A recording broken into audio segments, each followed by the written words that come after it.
In this video, I'm gonna teach you how to buy emote in Saitama Battlegrounds. It's a very easy process, so make sure to follow along. In this video, I'm gonna teach you how you can easily buy and change the emotes that you currently have equipped in Saitama Battlegrounds. So first, all that you have to do is click on the emote wheel. The emote wheel is going to be available by clicking on this button with this little person dancing at the top. You will be able to find it on PC as I'm showing here, on mobile, or even consoles. For consoles, it is a little bit more difficult, but you can still bring up the emote wheel. Now, if you want to purchase emote, you have two main ways. You can either spend Robux or just get a bunch of kills. So getting a bunch of kills is in theory free, you just have to play the game, and to get a new emote, you have to get 50 kills. This is going to grant you a random emote. So I just want to make that very clear. You cannot choose the emote that you purchase. It is completely random.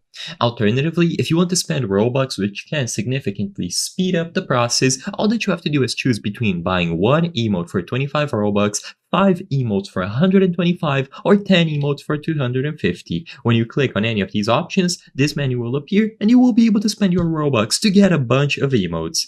Now, your emotes are going to be displayed here on the wheel. If you want to change them, click and hold or tap and hold, and now you can browse through this list of emotes that you have. On my account, I only have Spare Change, Dual Request, and Crush, so you can change the emotes here as you wish. And once you are ready to use them, just click on the emote or tap on them, of course, if you are on mobile, and your character is going to perform the emote. It's as simple as doing this, so every time that you want to emote, open the emote wheel and click on any of the emotes available. Like I said, this process might differ depending on your platform, and if you just want to purchase the emote, you either have to get kills or spend Robux. Choose whichever method you prefer, and of course you can do both.